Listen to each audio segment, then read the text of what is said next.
sorcier, ça ne peut pas empêcher Dieu de mettre en toi la semence prédestinée. C'est qu'il t'a fait naître dans cette famille pour tirer quelques-uns des ténèbres vers la lumière. Oh, amour, tu es si rare dans ce monde, amour. Tu te caches dans le cœur de croyants, amour. Juste un tour, amour, sur la terre, amour. Ouvre la terre de tes ailes, amour. Alors que le monde est sous pression, amour. Juste un tour, amour, dans des foyers, amour, pour chasser de loin les divorces, amour, pour fermer les portes aux soupçons, amour, pour chasser de loin les bâtards, amour. Oh, amour, tu es si rare dans ce monde.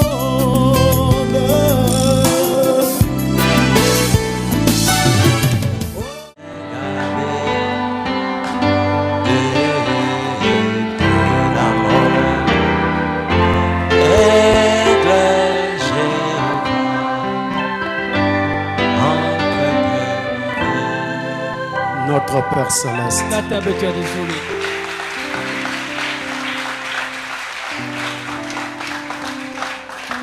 sous le sang de l'agneau du calvaire, nous regardons de nouveau à toi maintenant. Toi qui nous as rassemblés, prions que nous puissions avoir de ta part une visitation particulière. Et quand cette réunion aura pris fin, que nous puissions tous réaliser que nous avons été dans la présence de Dieu, de pardonner nos péchés et prendre sous contrôle, Seigneur, tout ce qui va se faire ici. Nous te soumettons ce culte sous le sang au nom de Jésus-Christ. Amen. Amen.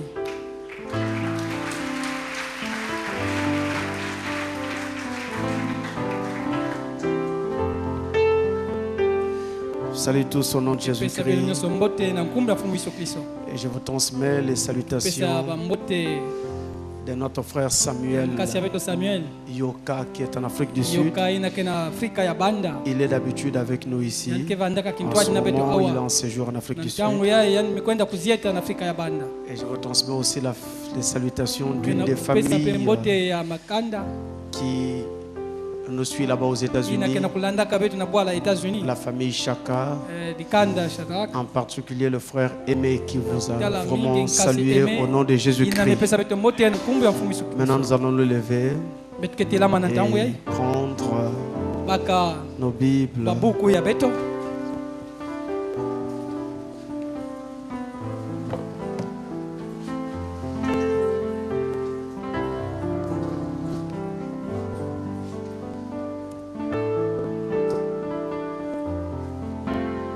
Alors, nous allons lire un petit passage dans le Nouveau Testament.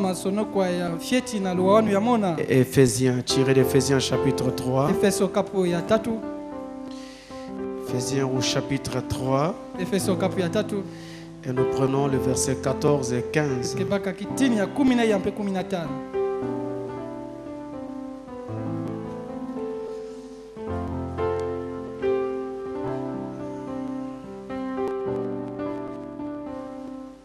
Alors nous lisons au nom de Jésus-Christ.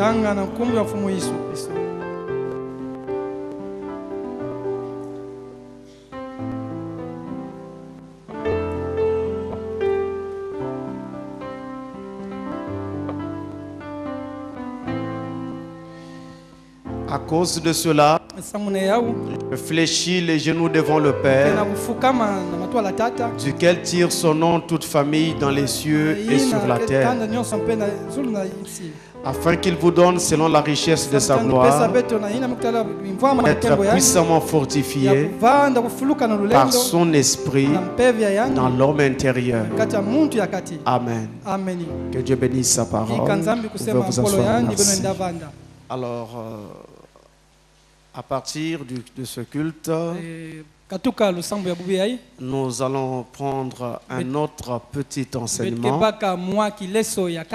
J'espère qu'il pourra nous aider dans notre adoration avec Dieu. Petit enseignement que nous intitulons la famille.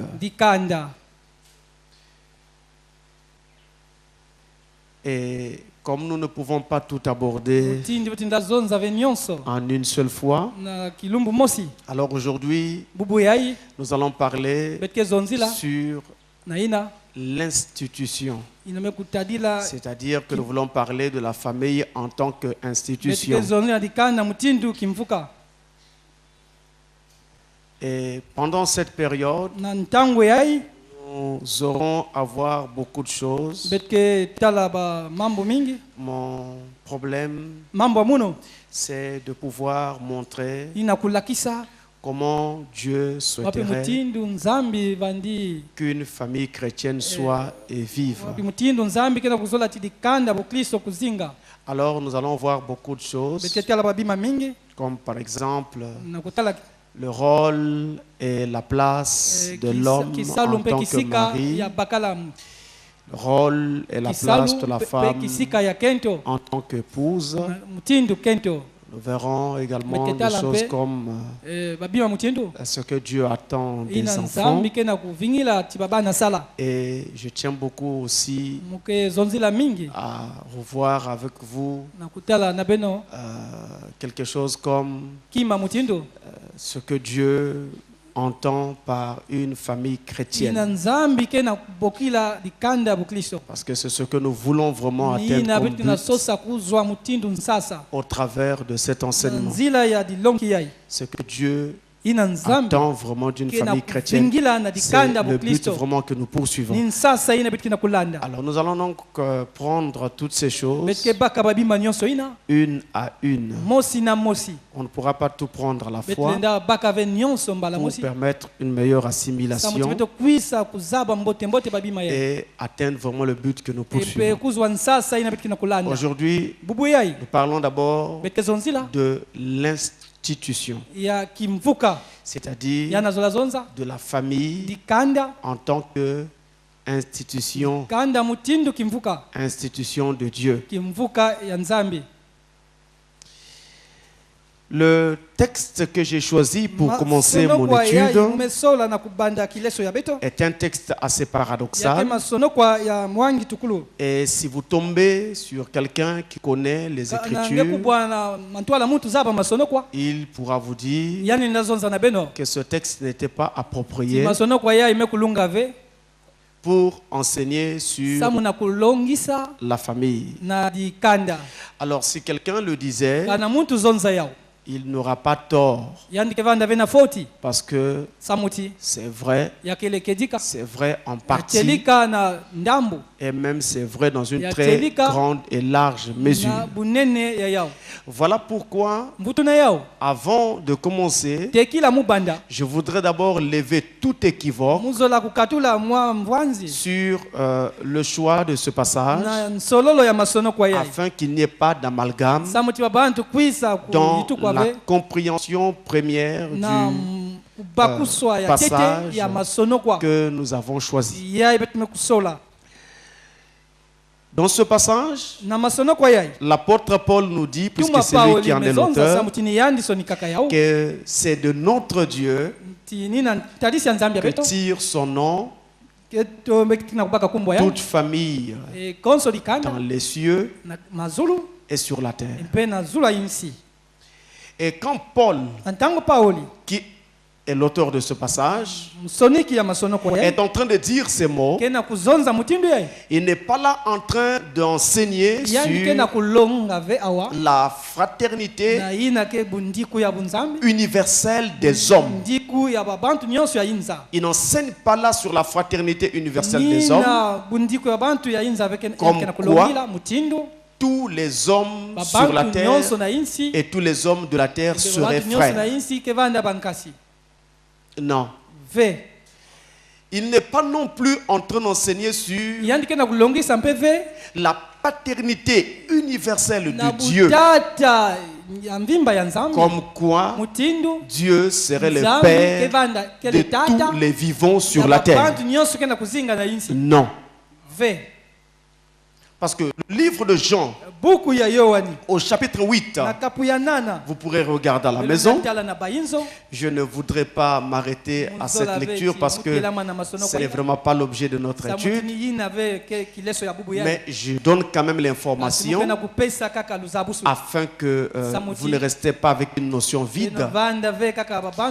Dans Jean chapitre 8, le verset 39, vous allez jusqu'à 42. Et dans 1 Jean chapitre 3, 1 Jean chapitre 3, le verset 10, dans ces deux passages, eh bien ces deux doctrines sont réfutées. La fraternité universelle des hommes n'existe pas du point de vue de la Bible.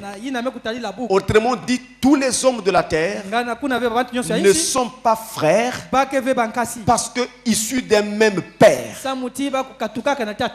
Et la paternité universelle de Dieu n'existe pas non plus parce que Dieu n'est pas le père de tous les habitants de la terre. Je vous renvoie au mystère de la sémence du serpent. Vous vous rappelez par exemple que Caïn, la Bible dit, il était du malin. Et si vous lisez ces deux passages que je vous ai donnés à la maison, eh bien vous serez fixé sur cette question. Alors il y a beaucoup de hommes sur la terre, mais ils n'ont pas le même père. Jésus a dit aux pharisiens, si vous aviez Abraham pour père, vous auriez reconnu mon jour. Vous voyez? Et Dieu non plus n'est pas le père de tous les habitants de la terre. Mais selon la littérature juive, il y a deux aspects à considérer touchant la paternité divine. Donc les Juifs voyaient cette paternité de deux façons. Il y avait deux aspects, il y avait deux visions dans leur doctrine sur la paternité divine. Eh bien, pour les Juifs, il y avait d'abord ce qu'on appelait la famille principale, c'est-à-dire le monde angélique. Alors, nous pouvons comprendre pourquoi l'apôtre Paul utilise l'expression de qui tire son nom toute famille dans les cieux. La famille dans les cieux, c'est cette famille céleste dont on parle. C'est le monde angélique. Et les Juifs croyaient aussi en l'existence d'une seconde famille qu'ils appelaient notre famille, c'est-à-dire Israël. Notre famille, Israël. Et l'apôtre Paul, qui était lui-même juif, étant parfaitement au parfum de ce que enseignaient et croyaient les juifs, va donc reprendre ces notions dans ce passage que nous avons lu, en les réinterprétant et en élargissant la notion de notre famille aux gentils que nous sommes, selon Ephésiens 2, verset 18. C'est-à-dire qu'à partir de maintenant, il n'y a pas que les Juifs qui se réclament de la famille de Dieu, mais même les hommes des nations peuvent aussi se réclamer de la famille de Dieu, parce que maintenant par le Saint-Esprit, nous faisons partie de la famille de Dieu. Il élargit cette notion de notre famille aux gentils. Alors c'est pourquoi on dit de qui tire son nom, toute famille sur la terre. Dans les cieux, c'est la famille céleste, le monde angélique.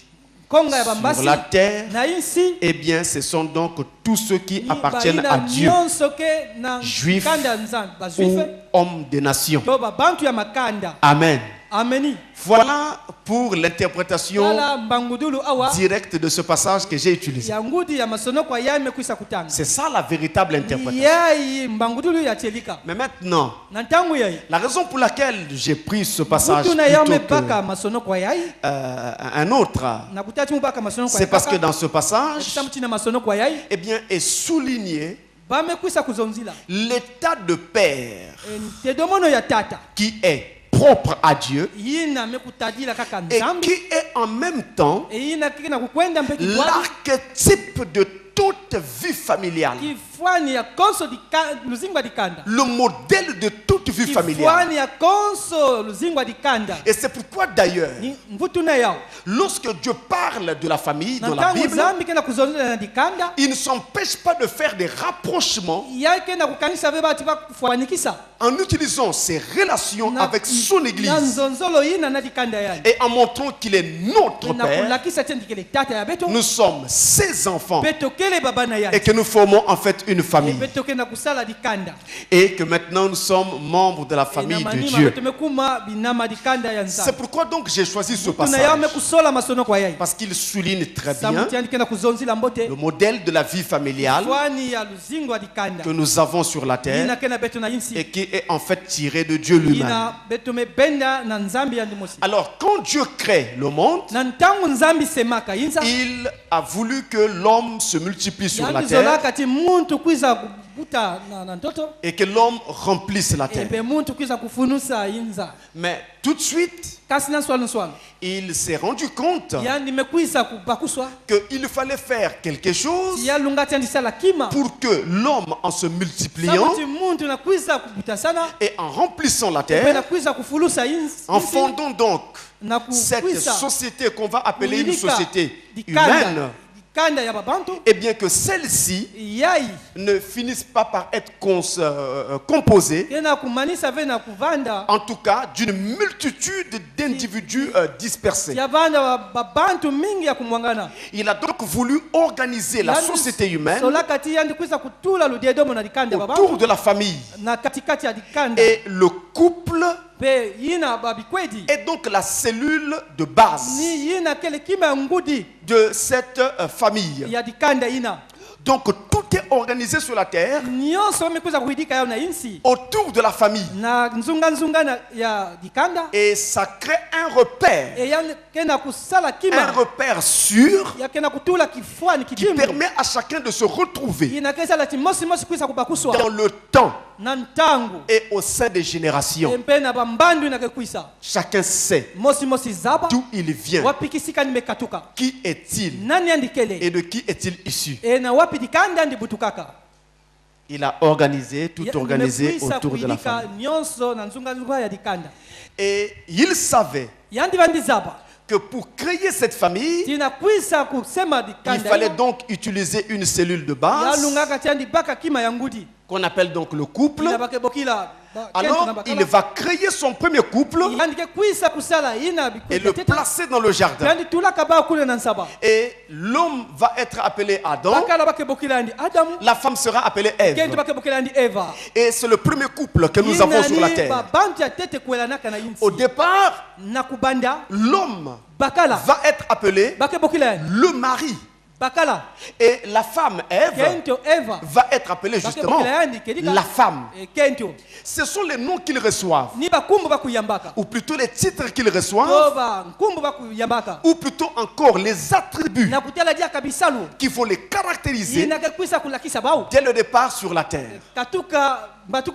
L'homme est appelé le mari et sa compagne va être appelée la femme.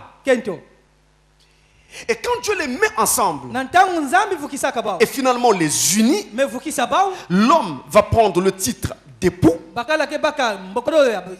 et la femme va prendre le titre d'épouse. Et vous voyez que là, ça évolue. De simple homme qu'il était, il devient un mari et il devient un époux. Et la femme aussi enfin devient une épouse. Et quand Dieu donc les met ensemble, ils vont procréer. Ce qui était d'ailleurs le choix de Dieu. Ils vont mettre au monde. Et quand donc des enfants naissent au sein de ce premier couple, alors l'homme change encore de nom. On l'appelle maintenant père. Parce que des enfants lui sont nés et qui peuvent maintenant l'appeler papa. Et la femme aussi change de nom. Elle s'appelle maintenant mère. Parce que des enfants lui sont nés et qui peuvent l'appeler maman. Donc vous voyez que ça évolue encore. Et cette famille est donc en train de se former. Et alors des enfants leur naissent au fur et à mesure. Adam et Ève mettent au monde Seth. Seth va mettre au monde Enoch. Enoch va mettre au monde Kenan. Kenan va donner Mahalaleel.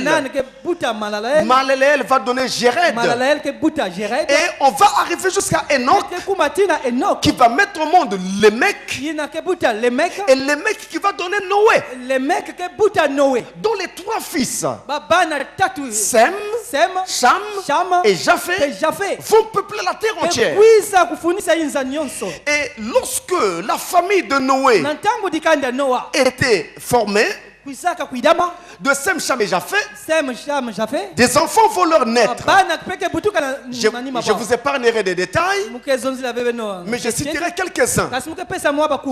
Sem, par exemple, va mettre au monde Elam. Cham, de son côté, va mettre au monde Cush, Mitzraïm et Pout. Et Japheth, de son côté, va donner par exemple entre autres Javan, parce qu'il a aussi donné Gog et Magog. J'en parlerai un de ces jours parce que c'est un mystère très profond. Et quand Cham donne Cush va devenir l'ancêtre de l'Éthiopie. Donc en fait c'est lui le fondateur de ce pays qu'on appelait l'Éthiopie. Et Mitzraïm va engendrer l'Égypte tout entière. Ce pays que vous avez sur la carte aujourd'hui, qui s'appelle l'Égypte, son ancêtre biblique c'est Mitzraïm. Et Pout va donner la Libye, l'actuelle Libye. Et du côté de Japheth, Javan par exemple, va donner la Grèce. Même s'il y a eu des transformations sur la carte au fur et à mesure, mais c'est toujours la Grèce. Et Javan, c'est l'ancien nom de la Grèce.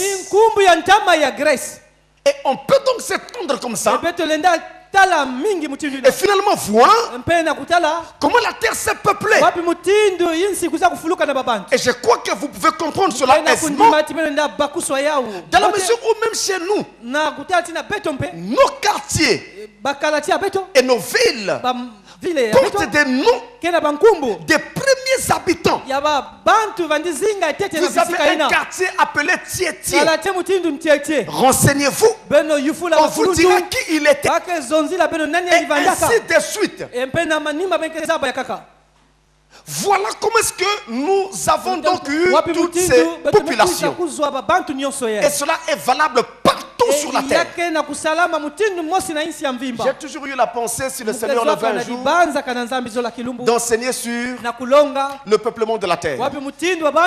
Et vous montrer Bible à l'appui et carte à l'appui. Comment est-ce que la terre s'est peuplée au fur et à mesure. Je le ferai un jour. Le Seigneur aidant. Mais une autre chose qui m'intéresse ici, c'est que quand des enfants sont nés à la famille, dans la famille de Noé, eh bien, ça nous révèle encore d'autres aspects de la famille. Sem, par exemple, était finalement l'oncle des enfants de Cham. Mais Sem était le frère de Cham. Mais les enfants de Cham deviennent ses neveux.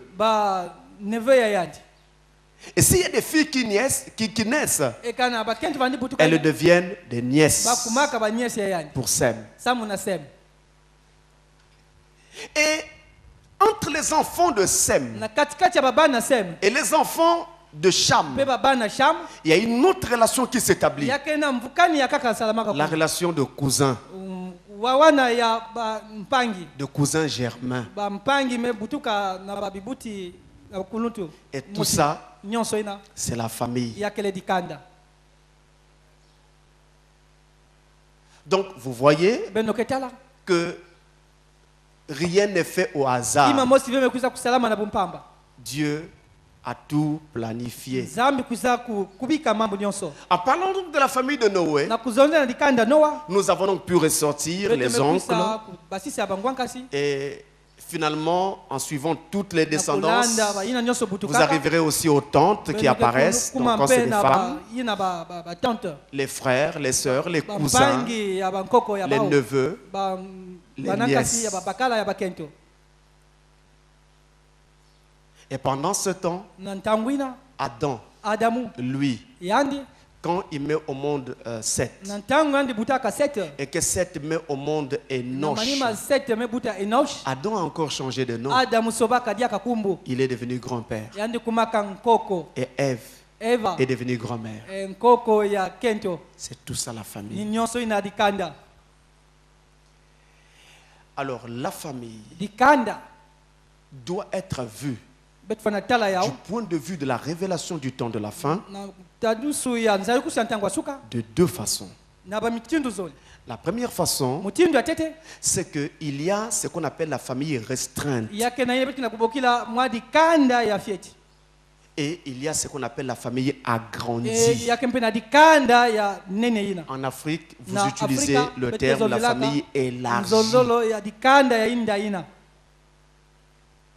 Et tout ça, c'est du point de vue de la révélation. À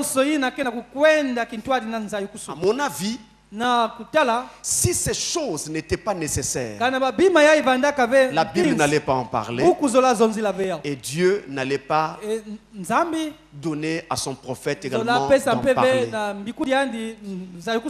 La famille restreinte, elle est formée du mari, de sa femme et de leurs enfants. Ils forment une famille. C'est pourquoi il est écrit, l'homme quittera son père et sa mère et s'attachera à sa femme. Vous voyez, il quitte. Il y a comme une rupture qui naît. Il va s'attacher pour former un nouveau foyer, une nouvelle famille. Ça, c'est la famille restreinte. On a l'époux, l'épouse et les enfants. La famille agrandie, elle est formée de l'époux, de l'épouse et leurs enfants. y compris les grands-parents maternels, les grands-parents, je parle au pluriel. Donc il ne s'agit pas d'un seul grand-père ou d'une seule grand-mère. Les grands-parents maternels, les grands-parents paternels. Alors quand je parle des grands-parents, ça introduit automatiquement la notion de petit-fils et de petite-fille pour les enfants du couple. Il y a aussi les frères pour les enfants du couple. Ils sont frères entre eux. Mais attention, pour les parents, donc le papa et la maman de ces enfants-là, les frères ici deviennent les oncles de leurs enfants. Il y a aussi les sœurs. Les enfants entre eux sont frères et sœurs, mais les sœurs de leur père, les sœurs de leur mère deviennent leurs tantes. Il y a aussi les cousins, les cousines, il y a les neveux et il y a les nièces. C'est ça la famille agrandie. Enfin, c'est tout un monde en fait qui se retrouvera si souvent lors des grands événements de la famille, comme les mariages, les décès, les naissances, les cas graves de maladie, les anniversaires. Ces familles se retrouvent. Chez nous, on ne regarde pas beaucoup cela, mais je vous dis qu'en Occident, même pour un anniversaire, vous verrez toute une famille se rassembler. Et surtout lorsqu'il s'agit du patriarche de la famille,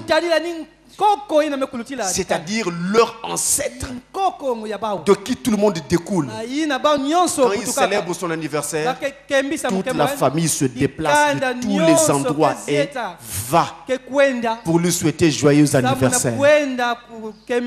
Qui avec ceci, qui avec cela. Vous avez parlé de la foi. La foi, c'est tout ça. Alors, Frère Branham nous dit ceci dans la prédication sur les ailes d'une colombe, le paragraphe 60. Sur les ailes d'une colombe, paragraphe 60. Il dit, il y a... La colombe rappelle un fait très étrange dans notre famille. Suivez bien. Il ne dit pas dans ma famille. Il dit dans notre famille. Je crois que cela devrait aussi vous dire déjà quelque chose. Dans notre famille. Un jour, quand ma grand-mère, vous voyez, cite sa grand-mère, c'est leur famille. Elle était originaire du Kentucky, de la réserve Cherokee. Elle se mourait.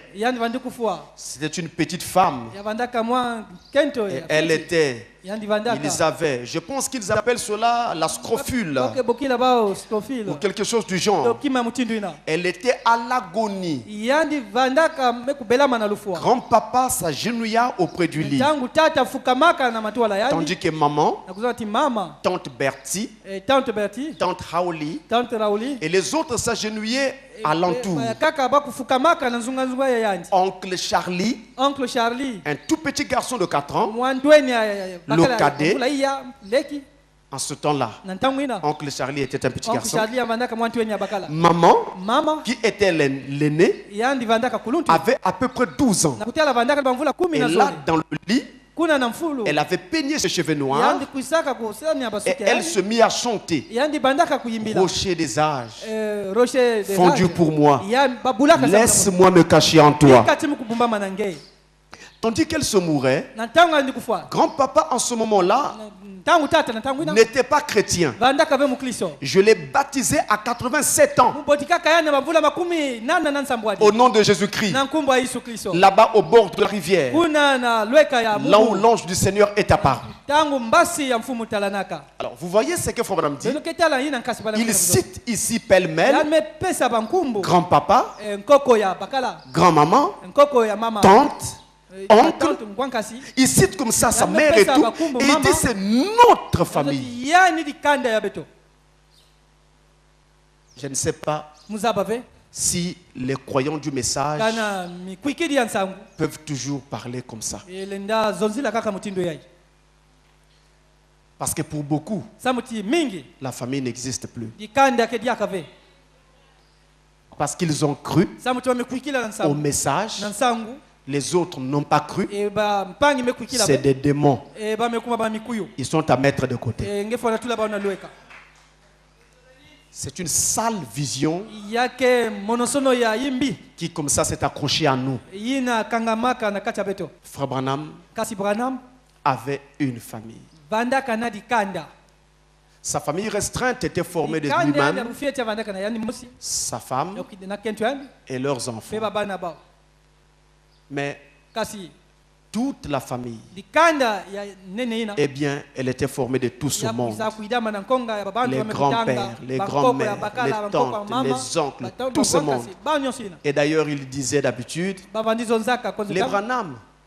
les Branham, ils sont tellement nombreux que s'ils venaient ici, il n'y aurait pas d'espace pour les mettre tous. Il le disait en riant, mais c'était quelque chose. Or aujourd'hui, chez les chrétiens, la famille n'existe plus. Quand ils se lèvent le matin, ils se soucient d'eux. Non, ils se soucient d'eux-mêmes, de leurs femmes, de leurs enfants. Le reste, qu'ils vivent ou qu'ils meurent, ce n'est pas leur problème. Ce n'est pas ce que le prophète enseigne. J'avance. Deutéronome chapitre 6. Le verset 10. Le chapitre 6 et le verset 10. L'Éternel ton Dieu te fera entrer dans le pays qu'il a juré à tes pères, à Abraham, à Isaac et à Jacob de te donner. Tu posséderas de grandes et bonnes villes que tu n'as point bâties. Ici, regardez, Dieu s'adresse à Israël et il dit, l'Éternel ton Dieu te fera entrer dans le pays qu'il a juré à tes pères. À tes pères. Les habitants d'Israël de cette époque n'avaient pas connu Abraham. Ils ne l'avaient même pas vu. Il était mort il y a longtemps. Et beaucoup d'entre eux n'avaient pas connu Isaac et n'avaient pas connu Jacob. Mais Dieu dit, ce sont tes pères. Dieu les lie à eux. Dieu les lie, les attache à eux. Il dit tes pères, même si tu ne les as pas connus. En Afrique, nous avons un autre problème. Les gens voudraient bien, dans une certaine mesure, reconnaître leur famille et dire ce sont là mes parents. Mais il y a un problème, c'est qu'il y a beaucoup de sorcellerie dans les familles africaines. Et il y a eu tellement de déchirures à cause des sorcelleries et à cause souvent des problèmes de parcelles, des problèmes d'héritage, que les gens se sont séparés et vivent à des distances kilométriques. Mais Frère Branham dit ceci. Dans la prédication, le pouvoir de Dieu pour transformer. Frère, suivez-moi bien. Parce que souvent, nous pensons être chrétiens parce qu'il y a des grandes choses que nous faisons. Mais nous oublions que les petites choses que nous ne faisons pas, c'est là où Dieu a un problème avec nous. Le pouvoir de Dieu pour transformer. Notez l'année. Là, c'est le 11-09-65. Hein, c'est très important l'année parce qu'il a prêché ça plusieurs fois. Le paragraphe 239. Paragraphe 239. Il dit, écoutez, il y a une chose que je ne peux pas faire. C'est me vanter de mes ancêtres. Je ne suis pas fier d'eux. Non. Je suis venu à travers un sacré gâchis. Mon père était irlandais. Ma mère était une femme indienne. À moitié indienne. Sa mère était une indienne qui touchait une pension. Maintenant, tous des alcooliques. Presque tous sont morts avec leurs souliers aux pieds. Des souliers aux pieds. Des bagarreurs. Des batailleurs. Avec des pistolets. Et ainsi de suite. Je ne peux me vanter d'aucun de mes ancêtres. Parce que l'arbre généalogique de ma famille est terrible. Et c'est aussi le cas dans nos familles.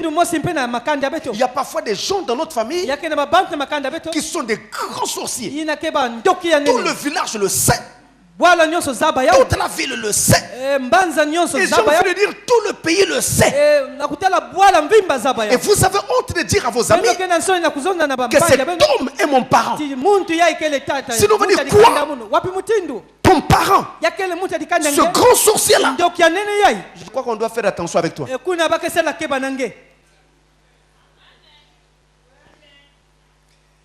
Ayons peur de ça. Ayons peur d'être rejetés. Alors beaucoup ont pris cette attitude. Frère Branham nous raconte une histoire. Il y avait deux jeunes filles qui étaient à l'université et qui donc pendant les vacances sortaient du campus pour aller dans leur famille. Aux États-Unis, quand vous allez à l'université, vous allez au campus. C'est systématique. Université, campus. Il n'y a rien à faire que vous soyez fils ou fille de ministre ou de président. Campus. Et donc ils étaient au campus. Et à la fin, elle devait donc, c'était des filles, elle devait rentrer chez elle. Alors l'une des filles a dit à sa copine, j'aurais aimé aller passer mes vacances chez vous. Qu'est-ce que tu en dis? Il dit, il n'y a pas de problème. De toute façon, ça m'arrangerait bien parce que j'ai du mal à me séparer de toi. Alors on fait le programme, on s'en ira. Elle a informé sa famille. Et quand le moment est arrivé, les deux ont pris le train. Les voilà qui s'embarquent pour la famille de l'une d'entre elles. Arrivé à la gare, le train s'arrête. Une vieille maman attendait au quai. Elle attendait là sur le quai l'arrivée de sa fille. Et pendant que le train était en train de faire son dernier mouvement,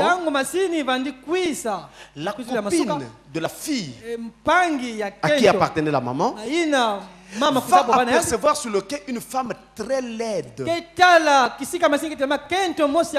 avec un visage défiguré. Elle va dire à son ami, regarde-moi cette femme. Tu vois combien elle est laide, sans se rendre compte que c'est l'ami, c'est la maman de son ami. Son ami a gardé le silence. Elle descend du train. La maman voit sa fille venir. Elle court pour l'embrasser. Elle veut se jeter à son cou pour la saisir. La fille dit, ne me touche pas. Qui es-tu? Tu me connais? Mais tu es ma fille. Elle appelle par son prénom. Il dit, mais tu ne te connais pas. Elle renie sa mère parce qu'elle était laide. Et parce que sa copine avait fait remarquer sa laideur avant que le train ne s'arrêtât. Alors elles ont pris leur bagage. Elles se sont mises à marcher pour aller donc à la maison. Et sa copine va constater que la femme laide là venait toujours derrière. Il dit, mais regarde, cette femme-là nous suit toujours. Il y a quoi? Il dit, on ne t'occupe pas d'elle, allons-y. Ils ont marché. Elle rentre dans une parcelle. La copine constate que la même femme laide rentre dans la même parcelle. Il dit, mais regarde, elle rentre dans la même parcelle. Il y a quoi? Oh, ne fais pas attention à elle. Il dit, oh, non, non, non. On dirait qu'il y a quelque chose qui ne va pas. La maman est rentrée. Elle s'est assise. Elle a appelé sa copine. Assieds-toi. La fille s'est assise. Il dit, tu vois mon visage. Je suis laide, n'est-ce pas? Mais je vais te dire comment j'en suis arrivé là. Ta copine là, qui aujourd'hui ne me reconnaît plus parce qu'elle est maintenant universitaire. Quand elle avait encore autour de 5 ans, la maison avait pris feu. Tout le monde était à l'extérieur. Il n'y avait que elle qui était restée à l'intérieur. C'est mon enfant. Je devais faire quoi? J'ai bravé les flammes. Je suis passé par le feu. Je suis allé prendre mon enfant. Je l'ai enveloppé de couvertures mouillées. Et en ressortant, moi-même je n'étais pas protégé. Mon visage a été pris par les flammes. C'est pour cela que je suis si laid. C'était pour sauver la vie de ta copine. Toutes les deux filles se sont mises à pleurer. Et la copine de dire à son ami, mais tu es si méchante. Mais elle est dans cet état à cause de toi. Si tu as la vie, c'est à cause d'elle. Si aujourd'hui je suis ta copine, c'est parce qu'elle avait posé ce acte de bravoure. Comment tu peux être si cruel? Et vous? Je sais que dans votre esprit, vous avez jugé cette fille. Est-ce que vous ne faites pas la même chose? Quand votre père ne vous dit plus rien. Quand votre mère ne vous dit plus rien. Quand votre soeur ne vous intéresse plus. Quand votre frère, ce n'est pas votre problème. Est-ce que vous ne faites pas la même chose? Et nous devons le rester.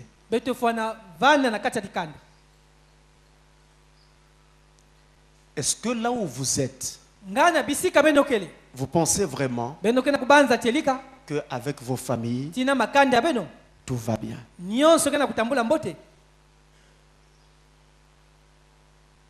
Il arrive des fois où on nous rejette.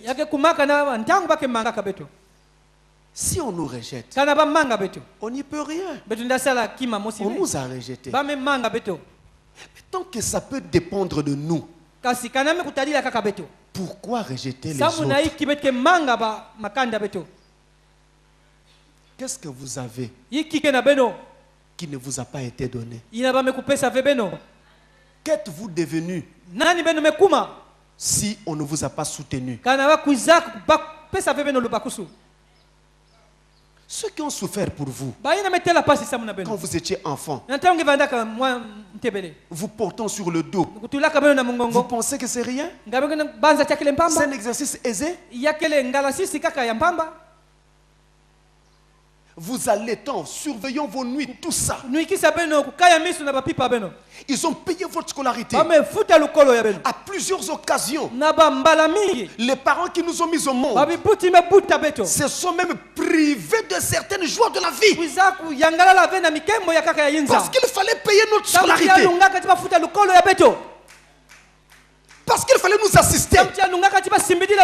Et aujourd'hui, vous êtes devenus et vous oubliez. Vous devenez orgueilleux sous prétexte que mon père est sorcier, ma mère est sorcière. Mais s'il est sorcier, c'est son affaire avec Dieu. Mais moi, en tant que fils, le rejeter ou le considérer, c'est mon affaire à moi avec Dieu. Frère Branham va encore dire ceci. Dans la prédication, paradoxe. Paradoxe prêché le 10 décembre 61. 1961. Paragraphe 215. Je donne la date parce qu'il y a plusieurs prédications comme ça. Ça c'est le 10 décembre 61. Un autre. Je vais vous donner un autre. Je vais vous en donner un autre, insignifiant. C'est un exemple pendant qu'il était en train de prêcher. Mais ma conversion était un paradoxe. Je dis ceci avec amour et respect. Amour et respect. Mes parents sont décédés. Les gens de la famille de ma mère étaient tous des pécheurs, des chasseurs et des gens de la montagne. La famille de mon père, c'était tous des ivrognes, des contrebandiers d'alcool, des parieurs, des bandits, se tuant les uns les autres. Vous entendez ça? Se tuant les uns les autres. Est-ce que c'est loin de la société? La plupart sont morts. Les chaussures aux pieds. Parce que c'était des bagarreurs. Il n'y avait pas un gramme de religion. De toute façon, pour nous, pour toute la famille. Et comment Dieu a-t-il?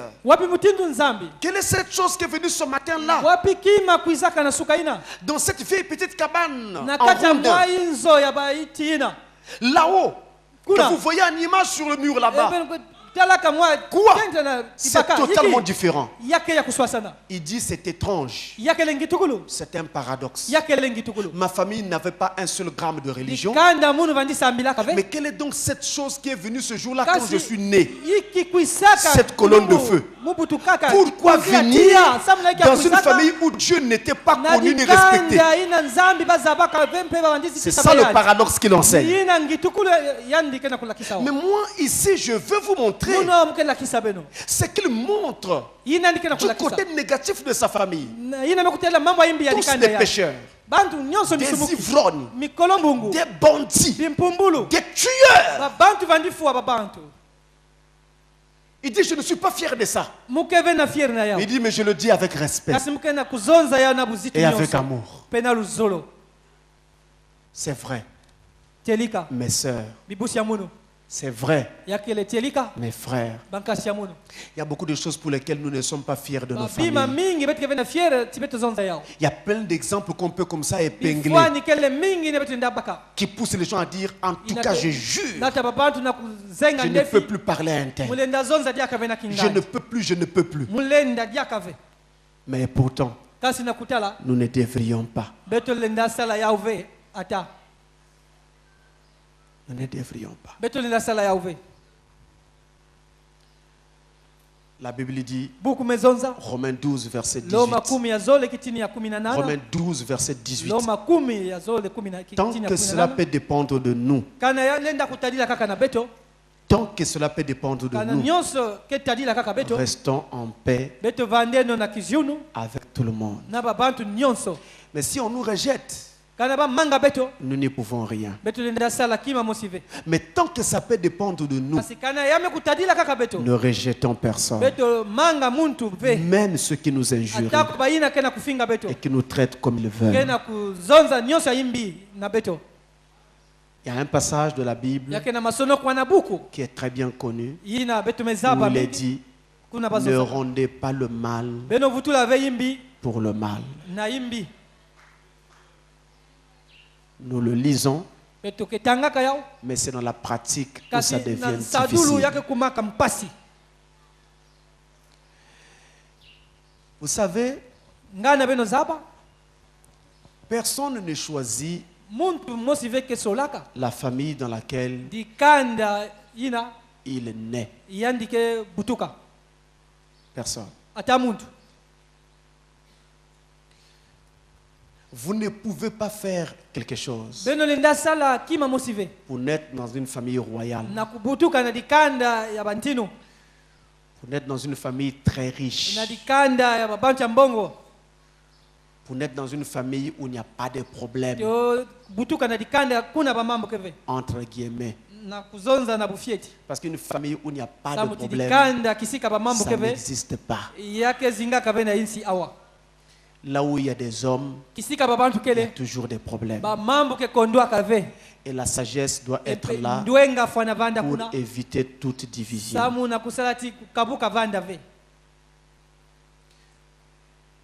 Donc, au moment où vous naissez, vous venez au monde, vous pleurez dans la maternité, mais vous ne savez pas dans quelle famille vous êtes né. Parfois c'est au milieu des plus grands sorciers que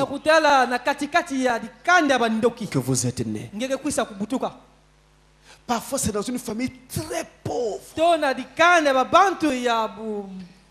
Après-demain, vous dites, ma famille est trop pauvre. Comment ce genre de famille-là? Mon frère, ma soeur, si tu es né dans cette famille et que la pauvreté de ta famille te dérange tellement, c'est que Dieu t'a fait naître dans cette famille pour tirer cette famille hors de sa pauvreté.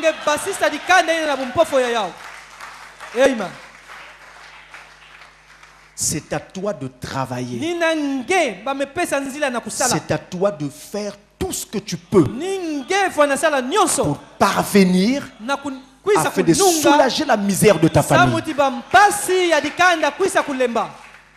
Si tu es né au milieu des grands sorciers, ça ne peut pas empêcher Dieu de mettre en toi la semence prédestinée. C'est qu'il t'a fait naître dans cette famille pour tirer quelques-uns des ténèbres vers la lumière. Ou alors pour être un témoignage contre cette famille, afin que demain le jugement de Dieu soit juste. Ce qui est encore vraiment terrible, c'est que même parmi des frères du message, parfois même dans la même assemblée, ayant le même Dieu, Jésus-Christ, le même prophète, William Branham, le même pasteur, mais quand ils se rencontrent ici, ils ne se saluent même pas. Ils saluent les autres frères, ils saluent les autres sœurs.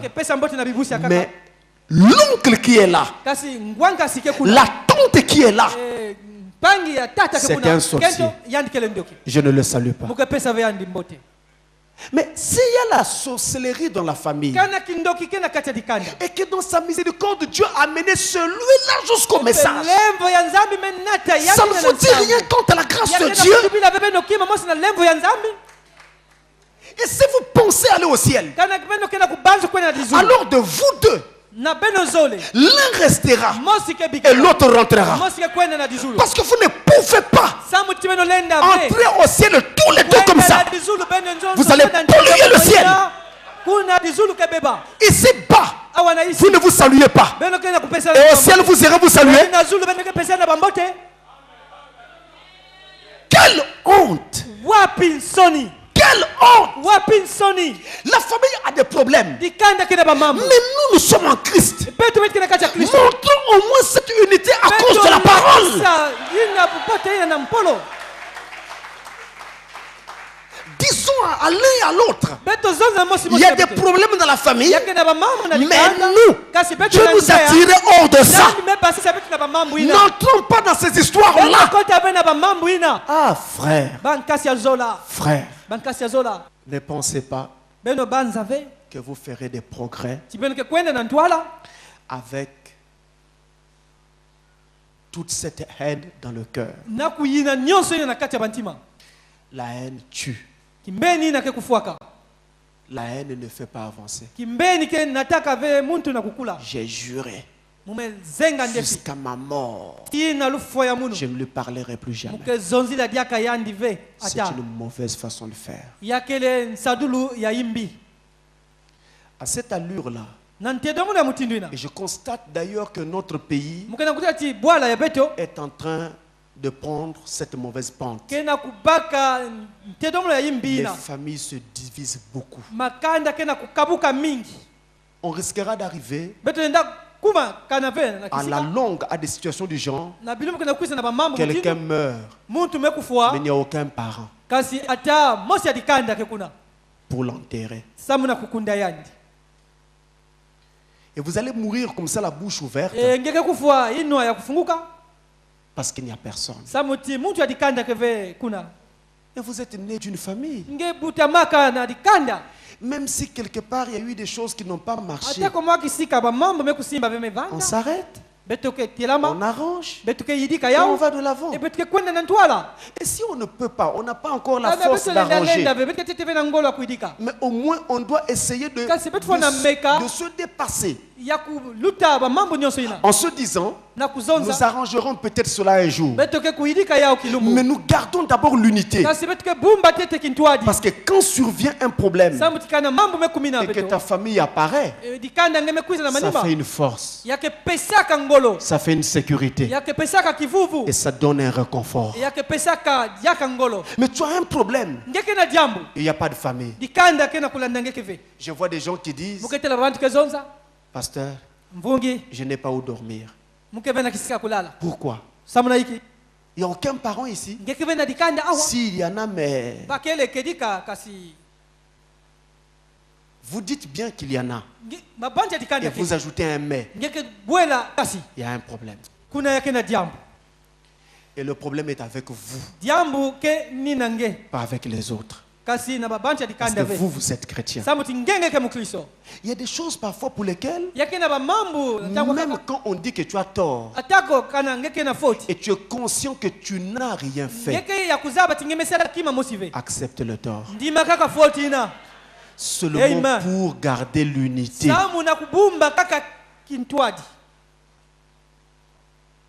La famille. La famille est une chose très importante. Il y a une citation de Frère Branham ici que je vais prendre, je vous en prie, parce que vraiment, j'essaye de construire quelque chose. Question de réponse sur les Hébreux. Troisième partie. Question et réponse sur les Hébreux. Troisième partie. Le paragraphe 769. 769. Avant de lire ce passage, il y a quelque chose qui me vient à l'esprit. Le Seigneur me met cela sur le cœur. J'ai constaté que dans notre pays, et particulièrement dans cette ville que je connais assez bien, les parents rejettent de plus en plus leurs enfants en leur disant, vous êtes assez grands, débrouillez-vous. Et ça, on le dit à la fois aux garçons et aux filles. Ah, frère. Frère. Frère. Frère. Ton enfant. Mais peu importe l'âge qu'il a, il reste ton enfant.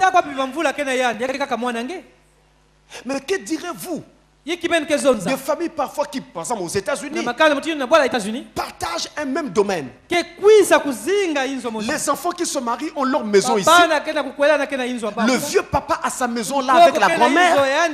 Mais ils partagent le même domaine. Mon enfant. Mais même s'il a 50 ans, il reste mon enfant. Et tant qu'il n'a pas le soutien nécessaire, mais je dois le soutenir. Mais comment vous pouvez arriver à avoir votre fille ou votre fils aller comme ça à l'aventure sans aucun secours, sans aucun soutien? Ah, donc je comprends. Quand vous apprendrez que là-bas il est mort, ou alors il y a eu une aventure, elle est morte, vous serez alors content. Mais pourquoi condamner les sorciers? Parce que cet acte-là est aussi sorcier que l'acte du sorcier. Et quand vous travaillez, tout ce que vous travaillez, mais c'est pour votre famille, votre femme, vos enfants, mais y compris le reste. Ce qui revient à dire que tant que mes enfants ne sont pas encore casés, ils doivent bénéficier de ce que j'ai travaillé. Amen. Mes frères, c'est ça la famille chrétienne. Jusqu'ici, je ne suis qu'à l'introduction. Je ne suis pas encore rentré. Nous rentrerons prochainement. Alors, Frère Branham dit ici, dans la prédication qui est là, question-réponse sur les Hébreux, troisième partie, c'est le 6 octobre 57, et paragraphe 769, on lui pose la question sur quelque chose qui se faisait dans son pays. Il dit, que faites-vous à ce sujet, Frère Branham? Je suis obligé, il dit, je suis obligé de respecter cela. Alors, il s'agissait de quoi? C'était en ce moment-là où aux États-Unis, on commençait à établir des femmes policières. Et donc il y avait des femmes qui on mettait dans les rues. Et les Américains disaient, il y a des hommes qui sont là, qui n'ont pas de travail. Et vous prenez les femmes, vous les mettez dans les rues, alors qu'on aurait dû donner ce travail aux hommes. C'est un débat qui avait cours aux États-Unis en ce temps-là. Alors on dit à Frère Branham, Frère Branham dit, que faites-vous à ce sujet, Frère Branham? Je suis obligé de respecter cela. Ça, c'est lui qui dit. Je suis un citoyen américain. Je fais ce que le grand patron dit de faire.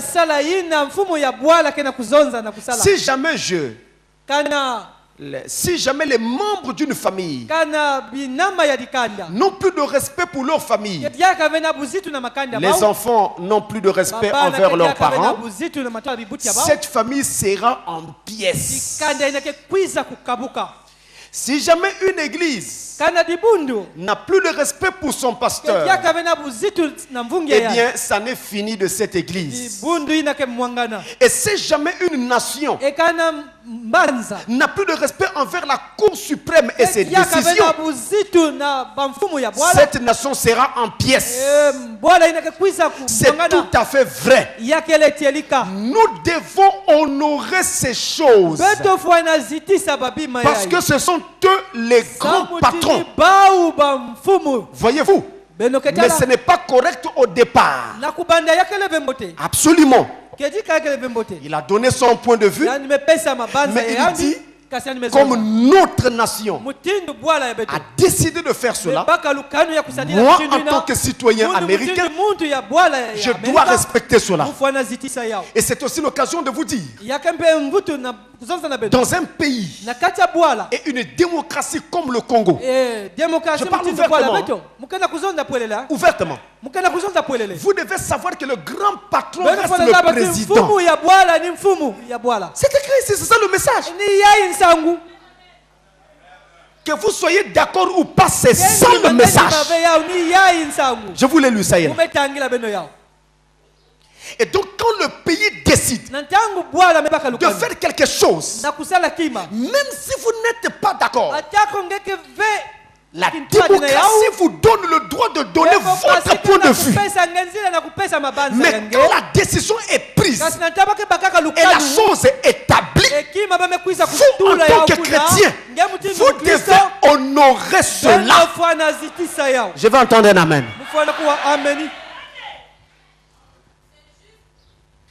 Je fais un passage de force. Parce que je sais que les esprits sont un peu échauffés et les gens sont dans d'autres considérations, surtout dans pareil moment dans notre pays. Mais je veux que les chrétiens puissent avoir une position correcte. Nous sommes respectueux des lois. Quand une loi n'a pas encore été votée et promulguée, vous donnez votre point de vue. Mais quand elle est votée et établie, il n'y a plus rien à dire, plus rien à faire. Il faut honorer cela. Ainsi parle le prophète. N'allez pas dire que ce pasteur doit être payé pour faire ceci ou faire cela. Je n'ai qu'un seul souci et Dieu m'en est témoin. C'est d'établir toute la vérité. Et je sais que à un certain niveau, jusqu'à un certain degré, jusqu'à une certaine mesure, nous n'avons pas toujours la bonne vision sur les faits et les choses. C'est pourquoi je vous apporte ce que le prophète dit. Nous respectons cela. C'est toi, un seul individu, tu veux t'élever contre une loi de la République, tu iras en prison. Même si ta revendication, dans un sens éthique et moral, serait peut-être juste, mais tu vas d'abord en prison. Parce que c'est une loi. Il faut attendre qu'elle change et que le changement soit promulgué pour que justement tu puisses te mettre à faire comme cela. Et c'est pourquoi, vous voyez, en tant que citoyen, nous avons vraiment à honorer notre pays,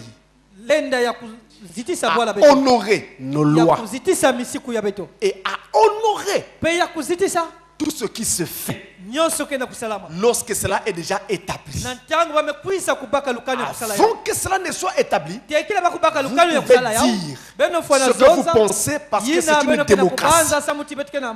Mais quand c'est placé, vous vous taisez et vous honorez cela. De la même façon, dans une famille, nous devons honorer cela. Tous ceux de notre famille ne sont pas toujours chrétiens, mais on doit honorer notre famille. La famille est quelque chose qui est cher à l'homme. Et je vous dis encore une chose, c'est un crime que d'enlever son nom de famille. C'est un crime. Sous prétexte que cette famille-là est pleine de sorciers et que donc le nom là, il est maudit. C'est un crime. Votre Dieu Ne savait-il pas que votre famille était pleine de sorciers quand vous naissiez? Votre Dieu ne savait-il pas que ce nom était maudit? C'est un crime. C'est un désaveu de votre père. Vous reniez votre père. Vous reniez votre clan. Et vous reniez votre propre existence. Si vous vous appelez de n'importe quel nom, sachez que ça doit être honoré. Et le nom de quelqu'un, c'est un nom propre. Et c'est un nom qui doit être respecté. Sa signification. Ne jouez jamais avec le nom de quelqu'un. Ça doit être respecté. Même si on vous dit que ce nom-là, dans telle langue, ça signifie diable. Ce nom doit être respecté. Il ne sera pas diable parce que ce nom veut dire diable. Judas Iscariote, il n'était pas le seul à s'appeler Judas. Du temps de la Bible, il y avait plusieurs Judas. Et parce que pour commencer, Judas était un nom honorable. Donc ce n'est pas parce qu'il y a eu un renégat qui a porté ce nom une fois que vous allez changer votre nom parce qu'un certain Judas Iscariote exista. Non. Vous pouvez même vous appeler Caïn. Mais je suis sérieux, frère. Allez aux États-Unis. Vous verrez plusieurs Caïns là-bas.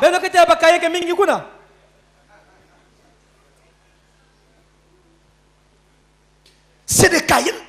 Mais je me rappelle de l'un d'entre eux qui est un homme d'église, un religieux. Donc vous comprenez, ce n'est pas ça le problème. Le problème, c'est ce qui est dedans. Parce que vous le vouliez ou pas, un jour ou un autre, il y aura toujours quelqu'un qui va s'afficher d'une mauvaise façon avec le nom que vous portez.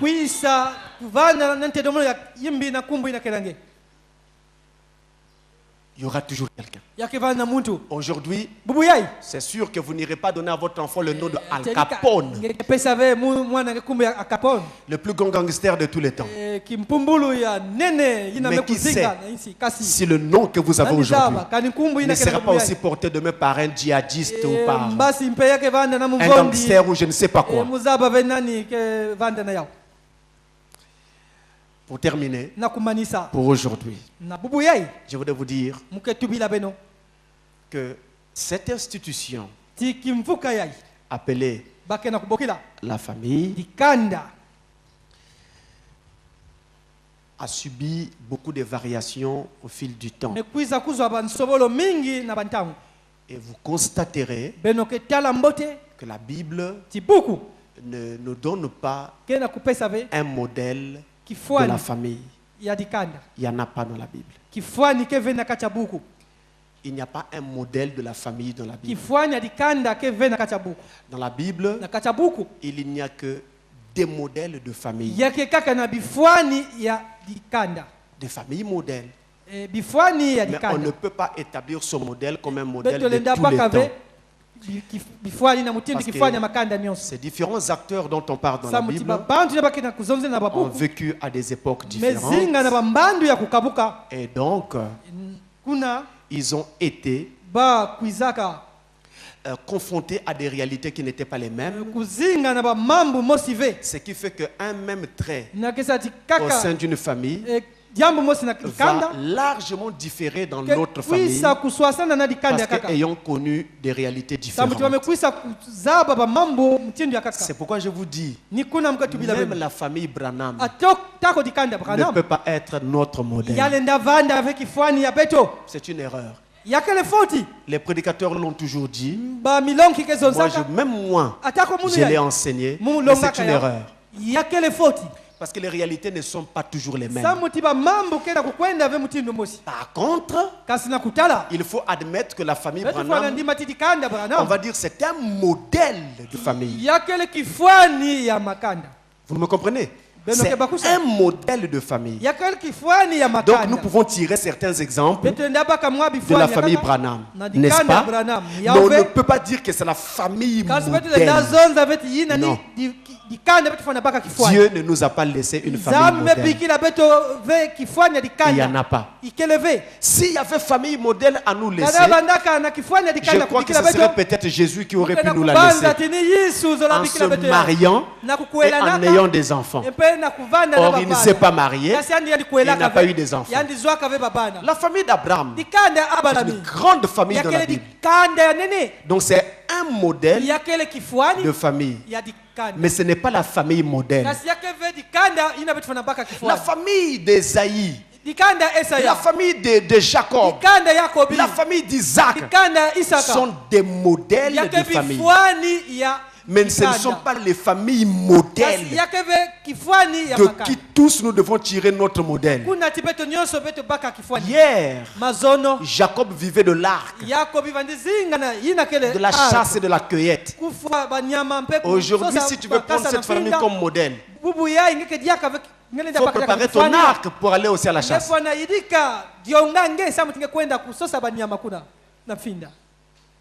Vous voyez? Il y a des réalités aussi comme ça donc dans la vie des frères Branham qui ne nous correspondent pas. Même aux États-Unis, les États-Unis de l'époque de Branham, ce ne sont plus les États-Unis d'aujourd'hui. Ça a beaucoup changé. Donc il y a des réalités qui sont différentes. À l'époque de Branham, l'Internet, par exemple, n'existait pas. Aujourd'hui, il y a l'Internet. Et dans presque toutes les familles. Vous voyez? Si je mets l'Internet dans ma maison, alors trouvez-moi ce modèle dans la famille de Branham. Il n'y en a pas.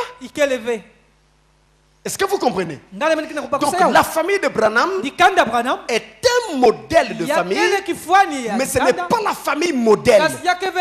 Parce que les réalités changent au fur et à mesure. Et tous nous devons nous caler sur la parole pour alors pouvoir être une famille qui corresponde au goût de Dieu.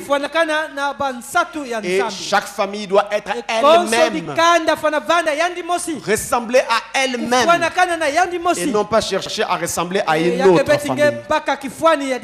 Et dans une famille, c'est vraiment le lieu où, en tout cas peut-être vous ne l'avez pas remarqué, c'est vraiment le lieu où se croisent et s'entrecroisent le passé, le présent et le futur dans une famille.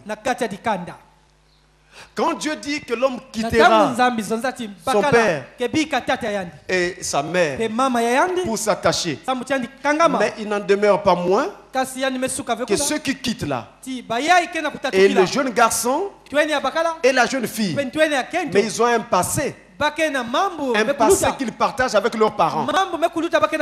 Ça s'appelle la mémoire du passé. Et ils viennent avec ce passé dans le couple. Et ce passé-là va avoir une influence et une incidence dans la vie du couple. C'est pourquoi j'ai toujours dit, quand vous épousez une femme, vous avez encore un travail à faire pour que vous puissiez regarder dans la même direction. Et il y a le présent. C'est-à-dire que les deux qui se sont unis se promettent fidélité et solidarité tout au long de leur parcours. Et donc, en vivant ensemble, ils vont construire une nouvelle mémoire. Et c'est le présent. La mémoire du présent, si on peut le dire ainsi. Et après, les enfants qui naissent, eh bien, ils seront le prolongement de leur père et de leur mère dans le futur. dans l'avenir. S'ils ont été bien éduqués, cela se fera sentir plus tard quand ils seront eux aussi responsables. Mais s'il y a eu des vides dans leur éducation, ça se fera aussi sentir. Et donc, en tant que parents, on doit en avoir conscience et on doit en avoir le souci pour que notre nom demain ne soit pas calomnié parce que nous n'aurions pas rempli notre rôle. Voyez-vous, c'est ça la famille. Il y a ces trois éléments dans la famille: le passé, le présent et le futur qui se coudoient et se côtoient dans la famille. Et la famille, comme je l'ai dit, a subi beaucoup de variations. Je termine en vous disant que nous pouvons quand même essayer de dire un mot sur les différents types de familles que nous avons aujourd'hui. Mais sans omettre de vous dire la préférence biblique sur la question. Actuellement, nous avons plusieurs types de familles. Premièrement, nous avons la famille classique, formée par un père, une mère et des enfants. Donc il y a un mari, il y a une femme et il y a des enfants qui sont nés. Ça, c'est la famille classique. C'est le modèle de prédilection de la Bible.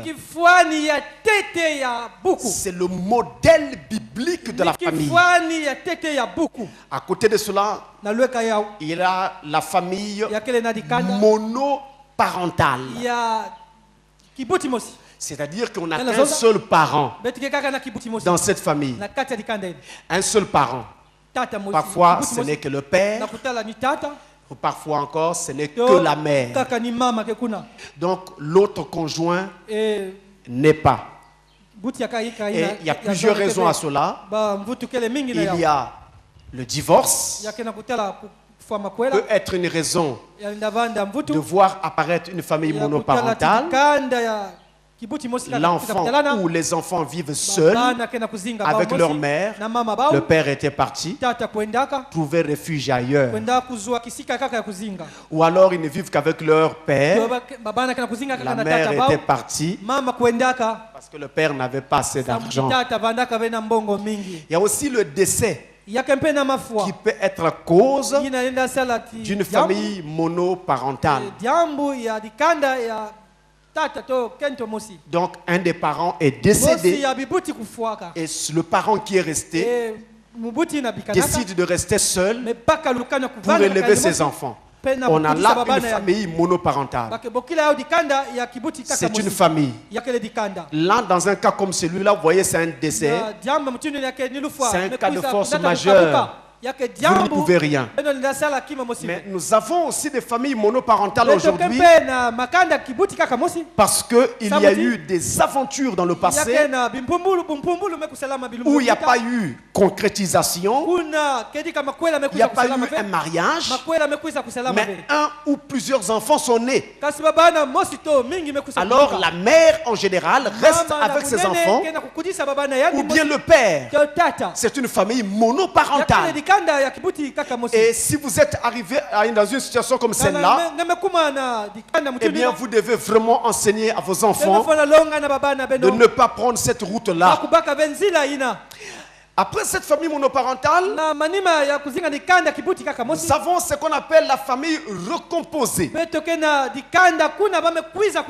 Alors quand on dit famille recomposée, en français, pour parler clairement, on devrait plutôt dire qu'il y a eu plusieurs familles qui se sont décomposées pour qu'il y ait comme ça d'autres ou une famille qui se recompose. Et là encore, nous avons le divorce qui peut être cause de famille recomposée. Ils se séparent et chacun de son côté va refaire sa vie avec un autre conjoint. Et quand il refait sa vie avec un autre homme ou une autre femme, on parle alors d'une famille qui se recompose. Mais entre-temps, la première s'est décomposée. Il y a aussi le décès. C'est un cas de force majeure. Votre partenaire meurt. Vous êtes obligé d'en prendre un autre. C'est une recomposition de la famille. Et la femme qui vient trouvera parfois des enfants et tout le reste. Nous aurons l'occasion de rentrer plus en détail et je vous montrerai la volonté de Dieu pour mieux vivre dans pareille situation. Dans la plupart d'entre elles d'ailleurs. Je vais prendre mon temps. Ensuite, nous avons toujours dans le cas des familles recomposées, en dehors du divorce et du décès, qui peut en être la cause, il y a une autre cause suffisamment flagrante pour que nous puissions en parler. C'est ce que j'appellerais entre guillemets le kidnapping, où un homme voit une femme très belle qui est déjà mariée à un homme dans un foyer. Il fait tout pour détourner cette femme-là. Et donc, on va presque dire kidnappe pour aller en faire son épouse. Et cette femme abandonne son mari, parfois des enfants, pour aller s'attacher à ce nouvel homme. Et ça, je vous le dis, c'est une malédiction. Et ça arrive aux hommes qui vont prendre des femmes d'autrui, qui sont déjà dans des foyers. Et ça arrive aussi aux femmes très habiles qu'elles sont et qui font jusqu'à détourner un homme de son foyer, le faire fuir sa maison, le faire abandonner femme et enfants pour aller s'attacher à elle. Ça, c'est même pire que la sorcellerie. Dans ce genre de cas-là, vous êtes sous la malédiction. Mes frères, je vous le dis la main sur le cœur. Les années peuvent s'écouler. Ça ne changera pas le fait que vous avez commis un péché. L'homme que vous avez laissé seul avec l'enfant, le soir, il enlève la couche à l'enfant seul, en pleurant. Il essuie son enfant. Dieu, si tu existes, c'est pas grave. Il n'est peut-être pas sorcier, mais quand il invoque le ciel comme ça, je lève ma main. Vous n'irez pas loin. Vous allez payer pour cela. Et c'est la même chose quand c'est la femme qui a perdu son mari parce qu'elle est volée et kidnappée par une autre femme. Faites très attention. Même si vous trouvez une femme très belle, veillez à ne pas déranger un foyer d'autrui. C'est une malédiction que vous allez porter, j'ai envie de dire, toute votre vie. Comment vous allez réparer ça? Vous allez rendre à cet homme sa femme. Ce n'est pas permis par la Bible. Donc vous aurez une malédiction attachée à vous. Comme ça. Dans quel ciel vous rentrez? Et à côté de ça, il y a un autre genre de famille qui existe. J'ai même beaucoup d'hésitation à appeler cela famille. C'est la vie commune en concubinage. Mes frères, ce n'est presque pas une famille. Bon, on va quand même dire famille à cause d'un défaut de langage. Ils sont ensemble, ils vivent sous un même toit, ils partagent la même maison, des enfants sont nés. C'est une famille. Les enfants sont même scolarisés. C'est une famille. Et j'ai beaucoup d'hésitation à appeler cela une famille. Parce qu'en fait, devant Dieu, vous n'êtes pas une famille. Dans un cas comme celui-là, vous êtes dans le péché. Vous n'avez jamais épousé la femme qui est avec vous. Je m'arrête une seconde. Et je lève ma main. Si vous pensez que vous irez à l'enlèvement avec des femmes volées et non épousées, vous vous trompez. Les parents de la femme ne te connaissent pas. Je ne t'ai jamais présenté. Même pas un premier vin. Là, d'autres n'en parlons pas. Ça, c'est le banditisme.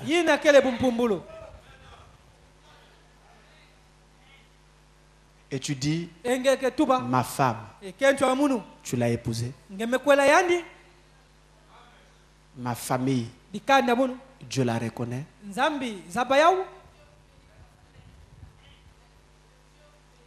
Vous n'irez pas au ciel avec ça. Quelqu'un a souffert pour élever sa fille. Toi, tu arrives, tu prends comme ça sans aucune reconnaissance. Parce que la société a changé. Et Dieu a-t-il aussi changé?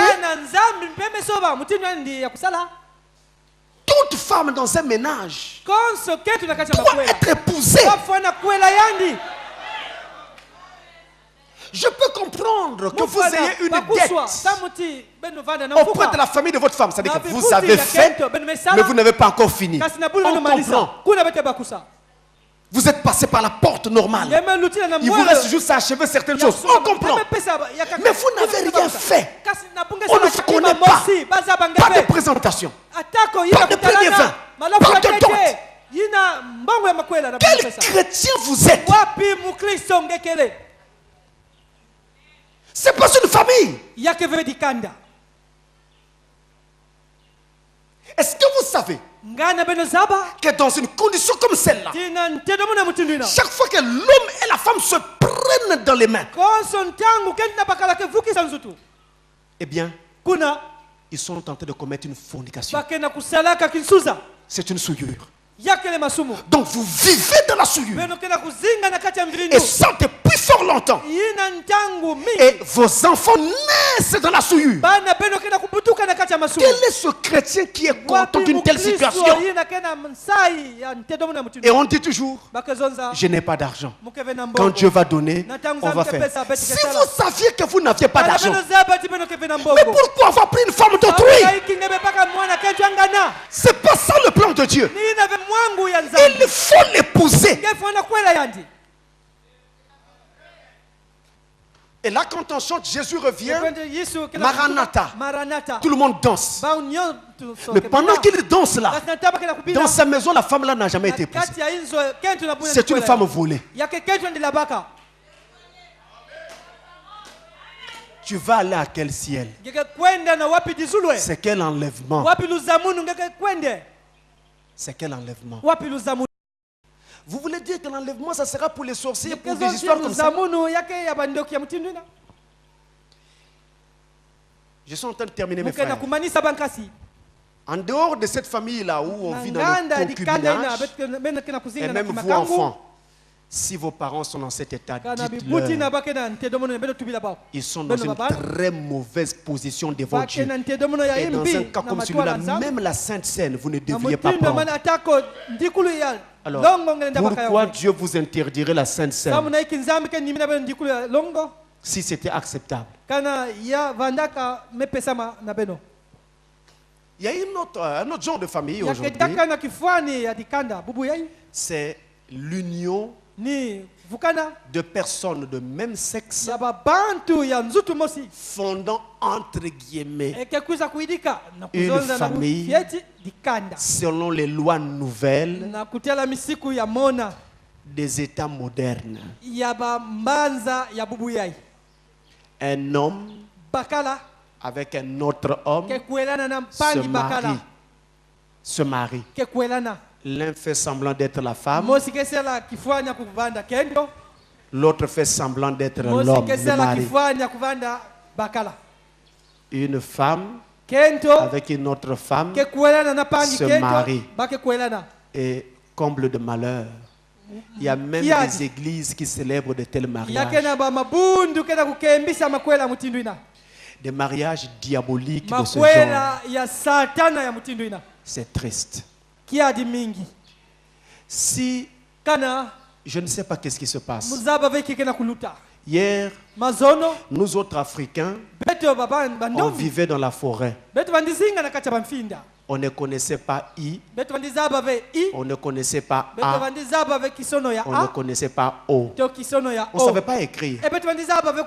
Le blanc est venu, nous a appris à écrire et nous a dit qu'il faut être intelligent.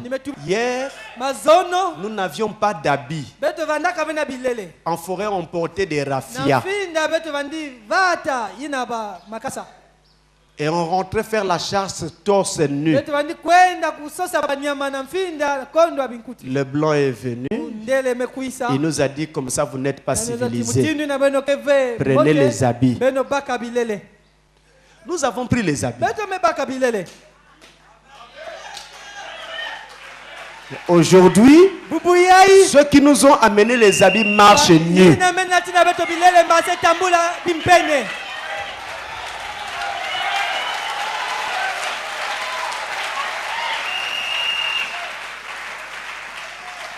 Alors, qui n'est pas civilisé? Tu vois une petite femme avec un short comme ça, en train de dandiner dans la rue. Qui n'est pas civilisé? Et nos pauvres sœurs africaines pensent que c'est ça la mode et suivent cela en se mettant nus. Mais les filles de Dieu ne marchent pas nues. Et si tu es une fille de Dieu dans cet état-là, écoute l'appel du Saint-Esprit aujourd'hui et rhabille-toi rapidement. Une femme censée se respecte et ne montre pas son corps devant tout le monde. Hier, on nous a dit qu'il faut être intelligent. Il faut étudier. Aujourd'hui, ceux qui nous ont emporté l'éducation, la morale, la science, la philosophie et toutes ces choses ont oublié la notion de genre.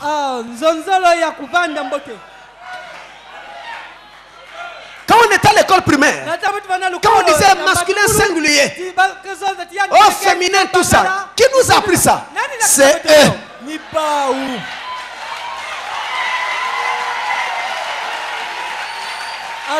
ne savons pas. Maintenant, eux-mêmes, ils ont oublié que féminin n'est pas masculin. Et masculin n'est pas féminin. Alléluia. Yes. Et ils marient les hommes entre eux. Les femmes entre elles. C'est la preuve qu'ils ont perdu la raison.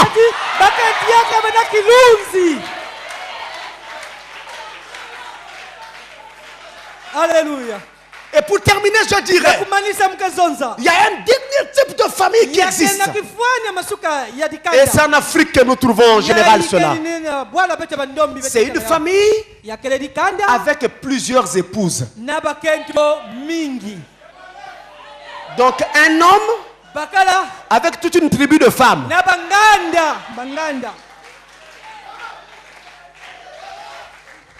Il y en a qui ont 2, enfin ils sont modestes. D'autres ont 4. Bon. Mais il y en a qui en ont 9. Il y en a, bon, pour se respecter, dans le monde 30. Ça c'est en Afrique. Et parfois quand vous regardez l'homme qui est polygame là, c'est un jeune homme très beau, très intelligent et tout. Mais il est là au milieu d'un groupe de femmes comme ça. Vous vous demandez si ce sont des serveuses.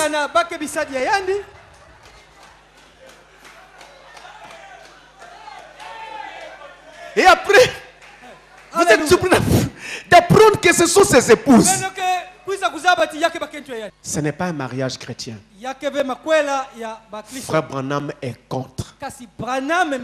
Alors, ceux qui prennent la famille Branham comme modèle, Branham n'avait qu'une seule femme. Pourquoi là aussi on ne prend pas ça comme modèle? Vous comprenez? Que le Seigneur vous bénisse.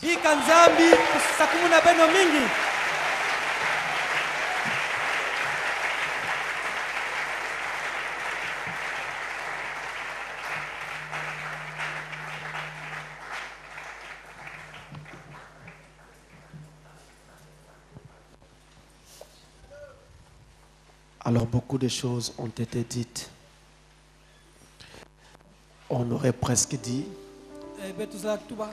que tout était dit si les mots n'avaient changé de sens et le sens de mots. Le Seigneur vous a certainement touché quelque part. Ce n'est pas à négliger. Nous sommes à l'église parce que nous attendons l'enlèvement. Nous sommes venus prier parce que nous préparons l'enlèvement. Frères, sœurs, ne négligeons pas ces appels du Saint-Esprit. Ne négligeons pas. C'est très difficile. Très difficile. Il y a des familles dans la fornication. Des familles non mariées. C'est très difficile. Elles vont encore devoir se supporter comme ça. En attendant que l'homme ne rassemble l'argent. C'est pénible, mes frères. Quand on aime Jésus, c'est pénible. Quand on sait que Jésus vient, et parfois, on n'a pas directement épinglé ton problème. Mais et pourtant, par les allusions du Saint-Esprit, tu es concerné. Nous allons tous nous remettre entre les mains de Dieu. Attaché à la croix pour moi, il a pris ta place. Il a pris mon péché.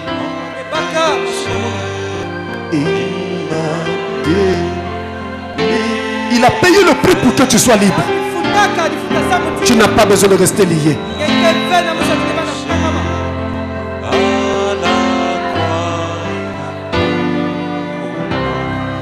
Attaché à la croix. Attaché.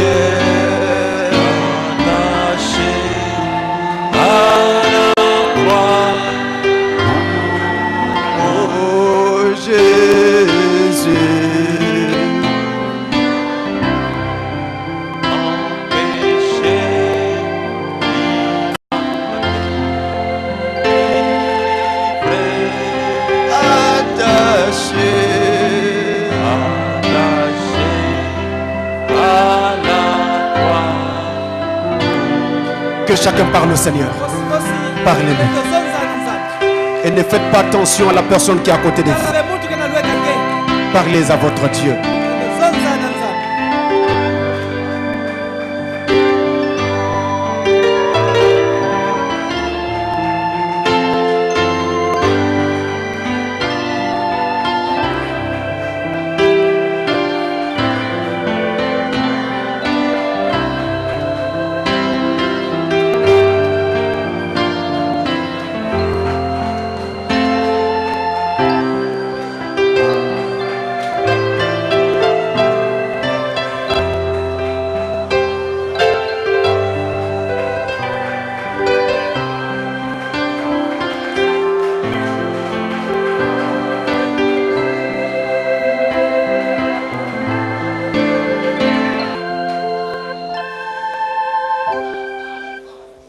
Notre Père bien-aimé, ce jour, il est vraiment merveilleux devant tes yeux. Pour ce peuple que tu as réuni encore ce matin. Et tu nous as parlé sur la famille. Et tu as montré par ta parole comment est-ce qu'une famille chrétienne doit vivre. Comment est-ce qu'il doit se jurer fidélité, amour, compréhension et miséricorde au milieu de la famille. Seigneur, au travers de la parole, tu nous as montré comment nous devons être des modèles. Tu as encore dit que c'est ce genre de famille que toi tu veux. Et ce matin, Père bien-aimé, nous nous sommes tellement écartés de ta parole. Nous avons fait des choses qu'une famille chrétienne ne doit pas faire. Mais nous avons compris notre tort ce matin. Nous revenons à toi, Seigneur, avec nos mains levées pour te dire combien de fois, Seigneur, nous regrettons notre marche devant toi et combien de fois nous t'avons offensé. C'est pourquoi, Père bien-aimé, laisse que ta parole, celle que tu as déversée ce matin, puisse se produire dans nos cœurs une telle puissance que nous puissions être faits à ton image et à ta ressemblance. C'est pourquoi, Père, bénis chaque famille. Là où les cœurs se sont brisés, restaure, Père bien-aimé. Rétablis les foyers, Seigneur, et laisse que ton nom soit glorifié au milieu de nous, Seigneur. C'est pourquoi, Père bien-aimé, nous prions comme tu as envoyé ta parole dans cette église. Alors laisse que nous puissions être des modèles sur cette terre, Seigneur. Je remets, Seigneur, ton serviteur entre tes mains. Nous commençons par sa famille jusqu'à la dernière brebis de cette église. Seigneur, ramène-nous plus près de toi. Tu as fait la promesse que tu ne mettras point dehors celui qui vient à toi. Seigneur, avec nos torts, avec nos imperfections, avec nos manquements, à qui d'autres irions-nous? C'est toi qui as les paroles de la vie éternelle. Et c'est toi qui sais reconstituer, ramener, construire, Seigneur. Laisse que cela soit fait dans nos familles, Père bien-aimé. Alors bénis chaque famille du Soleil Couchant Tabernacle et même toutes les autres familles sœurs qui ne sont pas de cette église. Seigneur, restaure où il y a eu brisement. Maintenant, Seigneur notre Père, nous allons repartir dans nos demeures. S'il te plaît, accepte-nous. Là où tu as reproché, c'est simplement ton amour.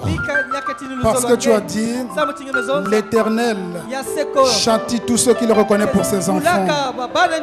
Merci pour cette parole, Seigneur. Merci pour ton amour. Et merci pour la grâce que tu as déversée. Alors chaque main qui s'est levée, souviens-toi, Seigneur. Souviens-toi, Seigneur. Et bénis. Alors que nous nous remettons à toi. Au nom du Seigneur Jésus-Christ. Là où il n'y a pas de réconciliation, ramène la réconciliation dans nos familles. Et là où il y a du trouble, ramène la paix, la joie, afin de voir que le Dieu qui a parlé, c'est encore lui qui accomplit. Car tu veux que nous puissions vivre en harmonie avec nos familles et avec ta parole. C'est pourquoi on voit le Saint-Esprit qui les restaure toutes choses. Nous remettons à toi tout ce qui va s'en suivre. Au nom du Seigneur Jésus-Christ. Amen. Amen.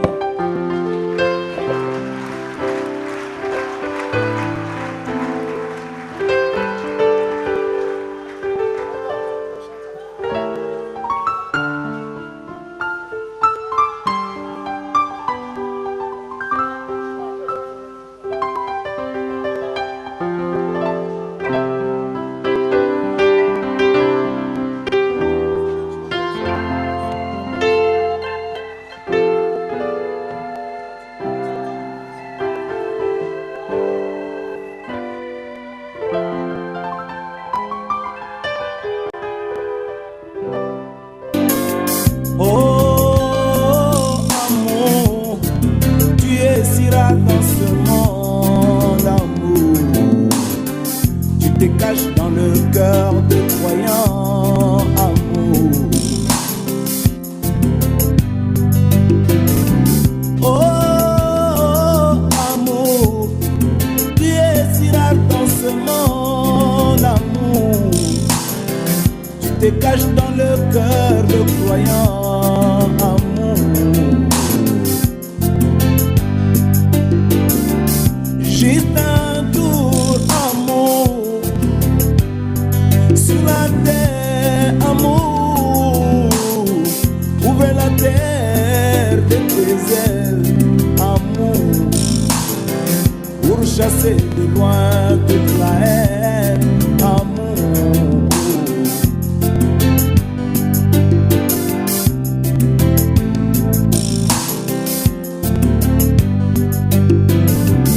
Juste un tour, amour, dans des hôpitaux, amour.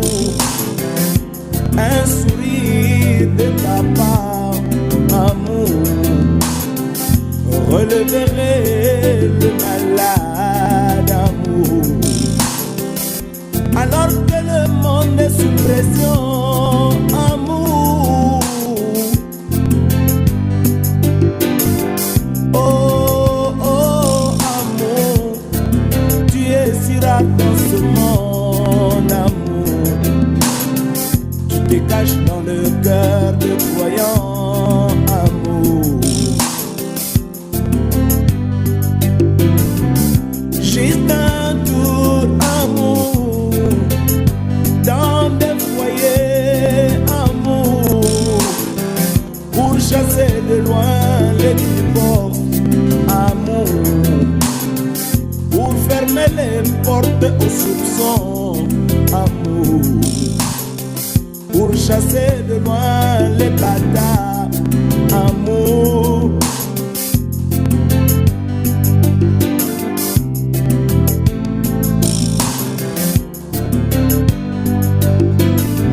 Juste un tour, amour, dans des églises, oh amour, balayant la chair jusqu'au dernier banc, amour, leur donner le vrai amour, amour, pour fermer les portes aux